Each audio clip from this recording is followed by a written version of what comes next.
السلام علیکم یا سید ساجدین۔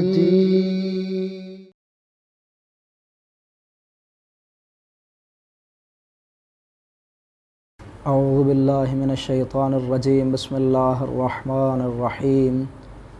الحمد للہ رب العالمین، والصلاة والسلام علی اشرف الانبیاء والمرسلین وعلی اطرتہ الطیبین الطاہرین المعصومین، ولعن اللہ علی اعدائہم اجمعین۔ میرے محترم سامعین و ناظرین، ہمارا جو سلسلہ گفتگو ہم نے کافی دنوں سے اس بات پر شروع کیا ہوا ہے، کربلا اور اس سے جڑے ہوئے سوالات۔ کربلا کی شخصیات میں سے آج جس شخصیت پر ہم گفتگو کرنا چاہتے ہیں وہ ہیں حضرت زہیر ابن قین بجلی علیہ السلام۔ خداوند عالم نے اس زمانے میں بہت سارے لوگوں کو یہ شرف دیا کہ وہ اللہ کے دین کے لیے اپنی اپنی جان راہ خدا میں قربان کر کے اپنی جان کو اور اپنے خون کو ایک عظیم مقام و مرتبہ دے گئے، لیکن اللہ نے جو فضیلت شہدائے بدر، احد اور شہدائے خندق و خیبر اور شہدائے کربلا کو عطا کی ہے، اللہ کی کائنات میں یہ فضیلت نہ کسی کو مل سکتی ہے اور نہ کسی کو مل سکے گی۔ اس لیے کہ بے شک حضرت آدم علیہ السلام سے لے کر آج تک بے شمار لوگ اسلام کے لیے شہید ہوئے، لیکن جب بھی کوئی بھی شخص اسلام کے لیے میدان جنگ میں جاتا تھا تو اسے یہ بھی یقین تھا کہ اگر مر جاؤں گا تو شہادت کا مرتبہ ملے گا اور جنت ملے گی، اگر بچ کر واپس آ جاؤں گا تو پھر غازی ہو جاؤں گا۔ یعنی اس کے سامنے دونوں راستے ہوتے تھے، اسے یہ بھی گمان ہوتا تھا کہ شہید ہو جاؤں گا اور یہ بھی گمان ہوتا تھا کہ میں زندہ بچ کر واپس آ جاؤں گا۔ لیکن اگر 1000 کے مقابلے پر 313 آئیں تو میں نہیں سمجھتا کہ کوئی شخص بھی یہ سوچ کر گیا ہو کہ میں بچ کر آ جاؤں گا، یا کسی نے یہ سوچا ہو کہ مجھے بچ کر واپس آنا چاہیے، اس لیے کہ 313 کا 1000 کے مقابلے پر جانا یہ یوں ہی ہے جیسے خود بخود چل کر اپنی موت کی طرف جانا۔ لیکن کیا کہنے ان لوگوں کے جو آمادہ برضائے الہی ہو کر، آمادہ موت ہو کر میدان بدر میں پہنچے، میدان احد میں پہنچے۔ خداوند عالم نے ان لوگوں کو عظیم مرتبہ عطا فرمایا، لیکن خداوند عالم نے جو جاویدانی اور جو عظیم مرتبہ شہدائے کربلا کو عطا فرمایا وہ اللہ نے کسی کو عطا نہیں فرمایا، اس لیے کہ شہدائے بدر جب میدان بدر میں پہنچے تو ان کے ہاں مصیبت کا وہ عالم نہیں تھا جو شہدائے کربلا کے ہاں پایا جاتا ہے۔ اللہ رب العزت نے خدا جانے شہدائے کربلا کو کیا حوصلہ اور کیا وہ جو ہے ہمت عطا فرمائی کہ انہوں نے ایسا عظیم کارنامہ دیا۔ لیکن ہمارا آج کو جو موضوع ہے وہ ہے حضرت زہیر ابن قین بجلی۔ حضرت زہیر ابن قین بجلی یمن کے رہنے والے تھے اور یمن کے علاقے ہمدان کے رہنے والے تھے، اور ہمدان امیر المؤمنین علی بن ابی طالب علیہ السلام کے ہاتھوں پر ہمدان کے لوگوں نے اسلام قبول کیا، اور ہمدان کے لوگوں کو یہ شرف حاصل ہوا کہ ہمدان کے لوگ امیر المؤمنین علی بن ابی طالب علیہ السلام سے بے حد محبت کرتے تھے۔ جب رسول خدا صلی اللہ علیہ وآلہ وسلم تک یہ خبر پہنچی کہ ہمدان کے لوگ علی بن ابی طالب سے بہت زیادہ محبت کرتے ہیں، تو پیغمبر اسلام نے ہمدان کے لوگوں کو اپنی دعا سے سرفراز فرمایا، یعنی پیغمبر نے ہمدان کے لوگوں کو دعا دی کہ اللہ انہیں خیر و برکت عطا کرے۔ اب جن کے لیے پیغمبر اسلام دعا کریں اللہ خیر و برکت عطا کرے، خدا جانے خداوند عالم نے انہیں کیسی خیر و برکت عطا کی ہوگی اور کیسی خیر و خوبی سے اللہ نے انہیں نوازا ہوگا۔ بعض روایات میں یہ بھی ہے کہ حضرت زہیر ابن قین کے جو والد تھے قین بجلی، وہ صحابی پیغمبر بھی تھے۔ یہ ہمدان کے بعد آ کر کوفے میں آباد ہوئے حضرت قین بجلی۔ اللہ رب العزت نے ایک ہی بیٹا عطا کیا، حضرت زہیر ابن قین بجلی۔ حضرت زہیر ابن قین بہت بڑے تاجر بھی تھے، اور کیا کہنے ان کی جنگ جوئی کے اور کیا کہنے ان کے تلوار زنی کے کہ ان کا عرب میں ان کے نام کا ایک ڈنکا بجتا تھا کہ زہیر ابن قین بجلی مرد میدان ہے۔ حضرت زہیر ابن قین بجلی سن 60 ہجری تک حضرت عثمان ابن عفان رضی اللہ تعالی عنہ کے خاص محبین میں شامل تھے۔ سن 60 ہجری میں حج کے لیے گئے قبیلہ بنو ہمدان کے اور کوفے کے دیگر کچھ لوگ ان کے ساتھ تھے، اور ان کی زوجہ محترمہ بھی ان کے ساتھ تھیں۔ ان کا نام جو ہے روایات میں 2 نام بتائے جاتے ہیں، دیلم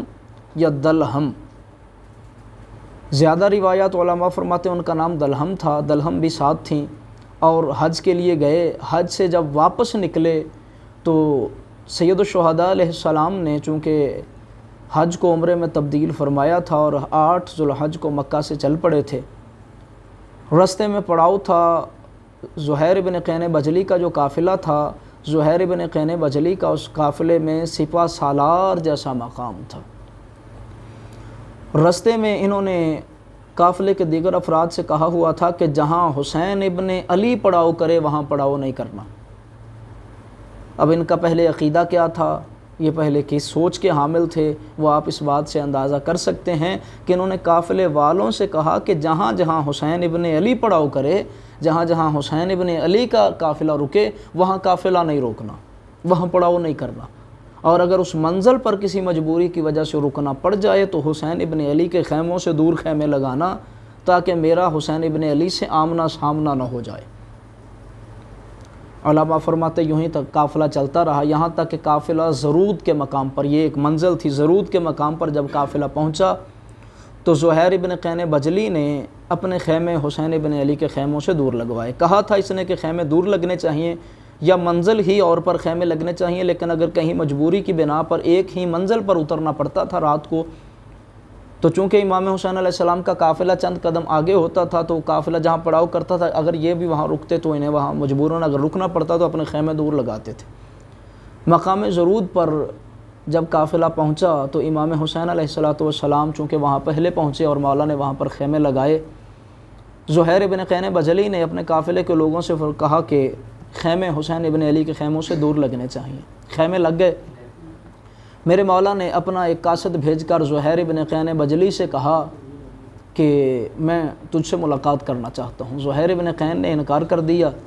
لیکن پھر ان کی زوجہ نے انہیں آمادہ کیا اس بات پر کہ ان کے ساتھ جانا نہ جانا، ان کی بات ماننا نہ ماننا ایک الگ بات ہے، لیکن کم سے کم فرزند رسول سے ملاقات تو ہونی چاہیے۔ حضرت زہیر ابن قین بجلی گئے، امام حسین علیہ السلام سے ملاقات ہوئی۔ ملاقات کا جو نتیجہ نکلا اس نے تو حضرت زہیر ابن قین کی زندگی اور آخرت بدل کے رکھ دی۔ واپس آئے زہیر ابن قین، اپنے خیمے میں آئے، اپنی زوجہ سے فرمایا کہ میں تجھے طلاق دے کر آزاد کرتا ہوں۔ کچھ پیسے دیے، اور حضرت زہیر ابن قین کی زوجہ کا جو بھائی تھا وہ بھی ساتھ تھا، اپنی زوجہ سے فرمایا کہ یہ پیسے لے لو اور اپنے بھائی کے ساتھ اپنے میکے واپس چلی جاؤ، میں چاہتا ہوں کہ تمہیں میری طرف سے کوئی دکھ اور پریشانی نہ آئے۔ حضرت زہیر ابن قین اپنی زوجہ کو اپنی حق زوجیت سے فارغ کر کے باہر نکلے خیمے سے اور اپنے نوکروں سے فرمایا کہ میرا خیمہ یہاں سے اکھاڑ کر حسین ابن علی کے خیمے کے قریب ترین خیمہ لگاؤ۔ اب آپ یہاں دیکھ سکتے ہیں کہ عقیدے میں کیسا بدلاؤ آیا، سوچ میں کیسا بدلاؤ اور کیسا تغیر و تبدل آ گیا۔ پہلے کہتے تھے میرا خیمہ حسین کے خیمے سے دور ہونا چاہیے، اب کہتے ہیں کہ میرا خیمہ حسین کے خیمے کے قریب لگاؤ۔ میں کہتا ہوں کہ تاریخ کی پیشانی پر سونے کے حروف سے لکھے جانے چاہیے حضرت زہیر ابن قین کے یہ لفظ۔ جب پوچھا گیا زہیر ابن قین تم تو کہتے تھے کہ حسین سے دور رہو اور حسین کے خیمے سے دور خیمہ لگاؤ، اب وجہ کیا ہے؟ اب کیوں کہتے ہو حسین کے خیمے کے قریب ترین میرا خیمہ ہونا چاہیے؟ تو حضرت زہیر ابن قین نے فرمایا کہ جب میں حسین ابن علی کے خیمے میں داخل ہوا مجھے چہرہ دیکھ کر یوں لگا جیسے میں محمد عربی کے خیمے میں آ گیا۔ یوں چہرے میں شباہت ہے، یوں لگتا ہے جیسے محمد مصطفیٰ صلی اللہ علیہ وآلہ وسلم تشریف فرما ہوں۔ ایک بندے نے کہا زہیر ابن قین تو جانتا ہے کہ حسین موت کی طرف جا رہا ہے؟ حضرت زہیر ابن قین نے فرمایا بالکل، اور یہ بات میں عرصہ دراز سے جانتا ہوں کہ حسین ابن علی کو عراق کے لوگ قتل کریں گے۔ کیسے؟ وہ فرمانے لگے کہ جب ہم جنگ کے لیے گئے تو سلمان فارسی میرے ساتھ تھے، بعض علماء کہتے ہیں کہ سلمان فارسی نہیں، سلیمان باہلی ساتھ تھے، لیکن کثیر علماء نے لکھا حضرت سلیمان ساتھ تھے جب وہ جنگ فتح ہوئی۔ جنگ فتح ہونے کے بعد جب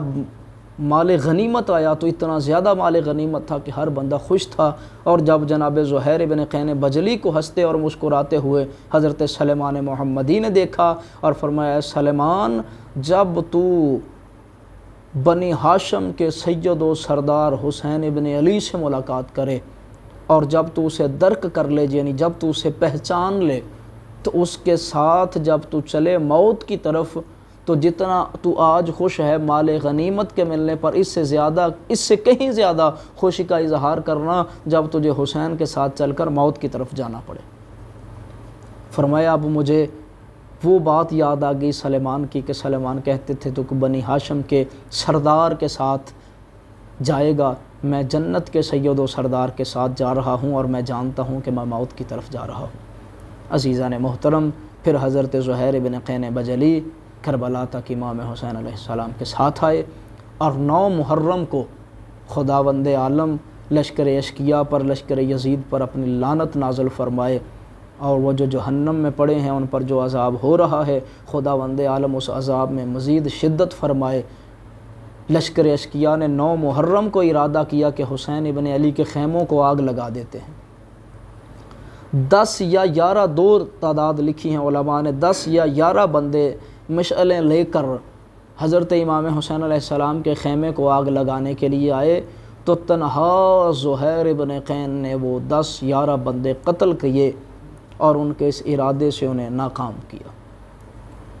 زہیر ابن قین بجلی 10 محرم کا دن نکلا، 2 لوگوں کے ساتھ مل کر جنگ کی ان کے برابر زہیر ابن قین بجلی نے، ایک حضرت حبیب ابن مظاہر، دوسرے حضرت مسلم ابن اوسجہ، دونوں کے ساتھ مل کر برابر جنگ کی۔ حضرت زہیر ابن قین ان شخصیات میں سے ہیں جنہوں نے حضرت امام حسین علیہ السلام جب یوم عاشور ظہر کی نماز ادا فرما رہے تھے تو جن لوگوں نے حضرت امام حسین علیہ السلام کی حفاظت کی، ان میں ایک حضرت سعید ابن عبداللہ اور دوسرے حضرت زہیر ابن قین بجلی۔ امام حسین علیہ السلام کی حفاظت کا شرف بھی حاصل ہوا۔ حضرت زہیر ابن قین بجلی پھر میدان جنگ کے لیے نکلے۔ 120 بندے لشکر یزید کے فنار کیے حضرت زہیر ابن قین بجلی نے، اور پھر جب مل کر انہوں نے حملہ کیا، ایک حرام زادے نے پشت پر نیزہ مارا حضرت زہیر ابن قین بجلی کے۔ حضرت زہیر ابن قین بجلی جب زین سے گرے تو علماء مقاتل نے لکھا ہے یہ واحد شہید ہے جس کی لاش پر کھڑے ہو کر اس کے قاتلوں کے لیے امام حسین نے بد دعا کی۔ حضرت زہیر ابن قین بجلی